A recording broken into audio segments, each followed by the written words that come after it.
औज़ुबिल्लाहिमिनश्शैतानिर्रजीम बिस्मिल्लाहिर्रहमानिर्रहीम अस्सलामु अलैकुम डियर व्यूअर्स तासु टोल तासा په خپل چینل کې خوشاندید ویم څنګه چې تاسو ته معلومه ده موږ کلاس 9 بایولوژي شروع کړل په دې سلسله کې موږ نن چپټر نمبر 5 سٹارټ کوو سیل سایکل چې کوم چپټر دی په دې کې و مین ټاپکس موږ کور کوو چې سیل سایکل وایي څه ته مایټوسس څه ته وایي میاسس څه ته وایي د دې چې کوم پروسس دی ان شاء الله دا په ډیټیل سره ډیسکس کوو د دې نه علاوه زموږ سره د مایټوسس څه پیدا دي د میاسس څه پیدا دي د دې نه علاوه اپوپټوسس څه ته وایي نیکروسس څه ته وایي دا مین هیډینګز دي د چپټر نمبر 5 په نننی کلاس کې موږ بیسیک شروع کوو چې د دې سیل سایکل لپاره کومه بیسیک دي هغه ډیسکس کوو نو که په چینل دی نو چینل سبسکرایب او لیکچر چې کله تاسو وګورئ نو په لاس کې بیا خپل نو په لاس کې بیا فیډبیک خامخا ورکوئ نو سټارټ کوو د نننۍ ورځې لیکچر نن په اول سر کې موږ وایو ډیفرنس بټوین کروماتین اینڈ کروموسوم چې کروماتین څه ته وایي او کروموسوم څه ته وایي کتا سو ګورې دلته ما دا درې چې کومه دي دا ایمیجز ساس کړي دا اصل کې زموږ سره د جینز یا پین سټرکچر ورته وایي د هغې پکچر ما دلته شو کړلی فار ایگزامپل یو فیمیل دا یو میل دی دا زموږ سره دا ایسري کوي صحیح شو چې کله دا ایسري کوي نو که تاسو وګورئ دا زموږ سره سټریټ پروت دی بیا داسې کار کړی چې دا کومه حصه ده دی په دې باندې راغېله نو دې شکل ته تللی بیا چې کله د دې دا حصه بیا راغېله نو دې پیټ پام ته تللی دی صحیح شو نو درې حصې شوې نو په دې کې زموږ سره درې سیګمنټ شو یو دا نو که تاسو وګورئ د دې ټوټل لینث په یو شان دی که دا زه واپس سیر کړم نو دې پام ته به راځي که نه خو صرف او صرف اضافه کېږي د دې په تکنس کې نو که تاسو دلته وګورئ د دې سره کمپیریزن ما دلته کړی دی د دې لاندینی سټرکچر اولنی چې کومه سټرکچر دی دا ډبل سټرینډ ډي ان اے او ډي ان اے چاپ کوي ډي ان اے په نیوکلیس کې وي کله چې ډي ان اے کوایلینګ وکړي مطلب دا راتاو شي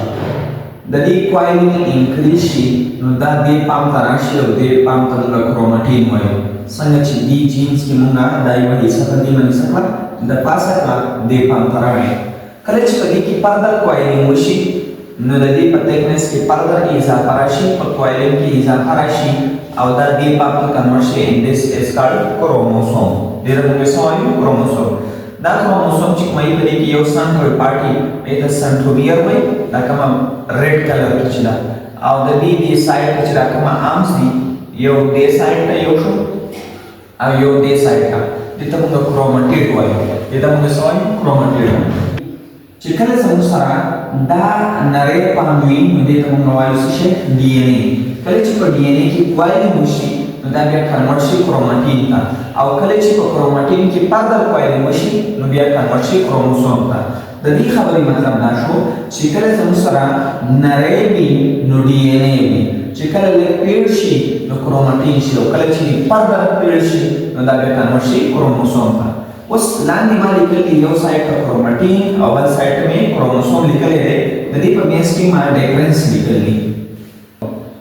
نو اول خبره کوو د نمبر اف کوایلینګ باندې خبره کوو نو د دې مطلب دا دی چې په کوم کې کوایلینګ سیوا شوی دی نو په کروماتین کې زموږ سره کوایلینګ کم وي او په کروموسوم کې سیوا وي بل خبره کوو د لینث نو د کروماتین چې کومه لینث دی هغه سیوا دی او د کروموسوم چې کومه لینث دی هغه شارپ دی بل د تکنس خبره کوو نو کروماتین چې دی دا تن دی نری دی او کروموسوم زموږ سره سره تک دی بل د کنډنسیشن خبره کوو یا د کوایلینګ خبره کوو نو دا لیس کنډنس دی یعنی په دې کې کوایلینګ کم دی او مور کنډنس په دې کې کوایلینګ سیوا دی بل دا چې زموږ سره لیس ویزیبل دی مطلب دا په اسانه په نظر نه راځي او دا مور ویزیبل دی کله چې مایکروسکوپ باندې موږ دا صحیح کوو نو دا زموږ سره ښه په نظر راځي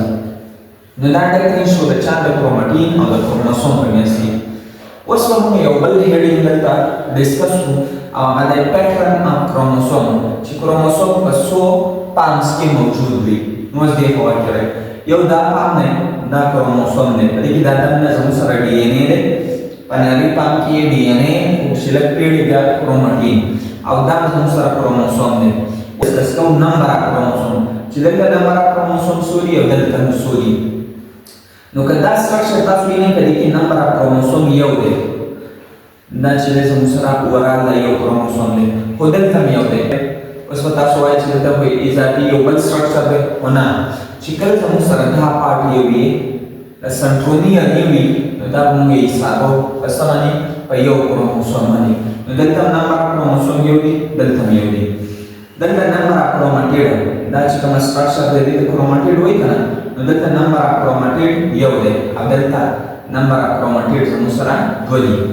بل دلته کبي کې دنه تاسو ګورئ ډي ان اي نو دلته یو ډبل سټرینډ ډي ان اي دی او دلته زموږ سره دوه ډبل سټرینډ ډي ان اي دي اوس دا کله وي او دا کله وي کله چې سیل ډیویژن نه کوي یعنی د سیل ډیویژن نه مخکې نو دا شکل وي کله چې سیل غواړي چې زه د ډیویژن وکړم بیا دې پانتزي نو دا زموږ سره پیټرن شو د چا د کروموسوم اوس موږ ډیسکس کوو چې سیل سایکل وایي څه نو بیسیکلی سیل سایکل لپاره اول موږ یو سیل وپېژنو چې هغه ته وایي پیرنټ سیل پیرنټ سیل هغه سیل وي کوم چې ډیویژن نه وي کړی صحیح شو فار ایگزامپل دا یو پیرنټ سیل دی په دې کې دا چې دا کومه بلو لاین نه دا چې کومه ایریا ده دې ته موږ وایو نیوکلیس په دې پیرنټل سیل کې دا دنه چې کومه ایریا ده دا نیوکلیس دی دا بهر چې کومه خالي ځای دی د سایټوپلازم وایي او په دې کې ارګانیل دي انډوپلازمیک ریټیکولم دی لایسوسوم دی مایټوکانډریا دا او ګانجي باډي دا یو پیرنټل سیل دی دا سایټوپلازم دی په دې کې سایټوپلازمیک ارګانیل دي دنه ایریا نیوکلیس ما اوس کله دنه تاسو وګورئ دا زموږ سره کروموسوم دی کروموسوم دلته سماشتو شو کړلی یو کروموسوم یې شو کړی په دغه کروموسوم کې کروماټیډ سوري نو په دې کې کروماټیډ یو دی نه وران یو کروماټیډ حسابېږي او په دې کې دنه زموږ سره ډبل سټرینډ یعنی سوري یو دی اوس دې په وکړئ دا سیل اوس وغواړي چې یې ډیویژن وکړم څه دې وکړم ډیویژن وکړم نو څنګه چې د وراثت تقسیم کېږي د میراث تقسیم کېږي فار ایگزامپل دوه هلکان دي او دا کوئی پلار دی او دا پلار غواړي چې زه دې د بچو په منځ کې څه وکړم تقسیم وکړم نو څومره حصې چې دي څومره جایداد چې دی نو هغه به مکمل زموږ سره یو شانتي تقسیم کړی شي خو د مکمل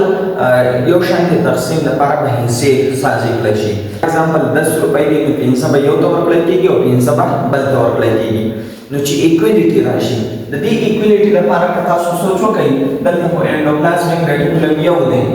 ګالجي باډي یو ده نقشانې زموږ سره مایټوکانډریا یو ده نو څه چل به کېږي دلته به د ارګانیل ډبلول غواړي بل په دې نیوکلیس کې چې کوم مټیریل دی جینیټیک مټیریل دی هغه به بدلول غواړي نو دا سیل به یوې مرحلې ته انټر شي چې هغې ته وایي انټرفیس چې هغې ته څه وایي انټرفیس په دې انټرفیس کې څه مرحلې دي دننه یو ته وایي G1 فیز بل ته وایي S فیز او بل ته وایي G2 فیز اوس وکړئ دا G1 فیز او دا G2 فیز چې کومه دی په دې کې به د سایټوپلازم د ارګانیل ډبلیږي او دا S فیز نه دی په دې کې به دننه دا جینیټیک مټیریل ډبلیږي نو څه چلو شو دا سیل انټر شو انټرفیس ته هغې کې زموږ سره فیزونه G1 فیز S فیز G2 فیز په G1 فیز او G2 فیز کې ارګانیل ډبلیږي شروع شو او ډي ان اے سینتھیسس یا د جینیټیک مټیریل تیارېدل په S فیز کې کېږي اوس که تاسو وګورئ په دې سیل کې دلته څه چینجز راغله دلته چینجز دا راغله چې دلته کومه کروموسوم دی هغه سیم دی خو کروماټیډ پکې څو شو دوه شو مخکې څو یو ډبل سټرینډ یعنی مخکې یو اوس څو شو دوه شو نو سایټوپلازم والا مټیریل هم ډبلیږي او دننه چې کوم مټیریل دی کوم چې په نیوکلیس کې دننه هغه هم ډبل شو نو څه چلو شو کنټینټ اف سایټوپلازم ډبل د سایټوپلازم چې کوم مټیریل هغه ډبل شو د دې علاوه نیوکلیس کې دننه د ډي ان اے چې کوم مقدار دی هغه به ډبلیږي ډي ان اے اماونټ هم ډبل شو دې اماونټ ته ډي ان اے ریپلیکیشن کله چې ډي ان اے شنه بل ډي ان اے ساشي نو دې ته ډي ان اے ریپلیکیشن په څو سيزونو کې چینج راغله یو په کنټینټ اف سایټوپلازم کې ډبلیږي وشو بل په نیوکلیس کې چې دنه کوم ډي ان اے او د هغې په اماونټ کې هم اضافه راغله یعنې ډي ان اے ریپلیکیشن وشو د ډي ان اے چې کومه کاپي ده هغه ساده شوه دې عمل ته موږ وایو growth. دې ته موږ څه وایو؟ growth. په دې سیل کې څه راغلی؟ growth راغلی. اوس چې کله growth راغلی نو اوس به دا سیل ډیوایډ کېږي. دا سیل به ډیوایډ کېږي نو چې کله دا ډیویژن کوي نو دا به یوې بلې مرحلې ته انټر شي چې هغې ته وایي امپیز. هغې ته موږ څه وایو؟ امپیز. اوس سپیشلی په دې چپټر کې اول موږ ډسکس کوو یو عمل چې هغې ته وایي مایټاسیس، چې په کوم کې یو سیل ډیوایډ کېږي دوو ته، یا ورته بل ورته وایي ډیویژن فیز. نو دا به انټر کېږي امپیز ته یا مایټاسیس عمل ته یا نو سره ډیویژن فیز ته. اوس دا ډسکس کوو. دلته به کېږي ایکویشنل ډیویژن. ایکویشنل ډیویژن مطلب دا دی چې تقسیم به کېږي خو چې کومه مټیریل یې هغه برابر هغه برابر تقسیمېږي دوو سیلونو ته. دا یو سیل دی، دا بل سیل دی. بر مایټوکانډریا څو چې کله ډبلینګ وشو دوه وکړه، یو به یو ته لاړ شي بل به بل ته، بل چې دی ګانجې باډي به یو ته لاړ شي بل به بل ته لاړ شي. دلته یې نه که نه بل زموږ سره انډوپلازمیک ریټیکولم یو ته لاړو بل به بل ته لاړ شو. سیل ډیوایډ شو. دا لایسوسوم دی یو ته لاړو او بل ته لاړو. دا چې کومه سیل دی دې ته ډاکټر سیل وایي. اوس دې ته ډاکټر سیل ولې وایي؟ سن سیل ورته ولې نه وایي؟ سن سیل ورته ولې نه وایي؟ ځکه چې د بچو د راوړلو چې کومه سلسله ده هغه فیمیل جاري ساتي، نو ځکه ورته څه وایي؟ ډاکټر سیل ورته وایي. چې کومه کروموسوم په کوم کې چې ډي ان اے ریپلیکیشن شو هغه هم ډیوایډ شو، یو کروموسوم یو ته لاړو او بل ته لاړو. اوس یا ساتئ څومره مټیریل څومره جینیټیک مټیریل چې په پیرنټل سیل کې وو بره نو هغه همراه زموږ سره په ډاکټر سیل کې دی.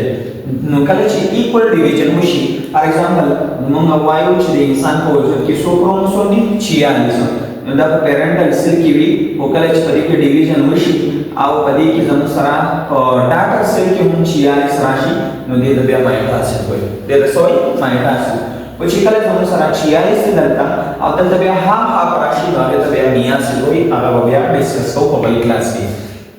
نو دلته ایکول ډیویژن وشو. اوس یاد ساتئ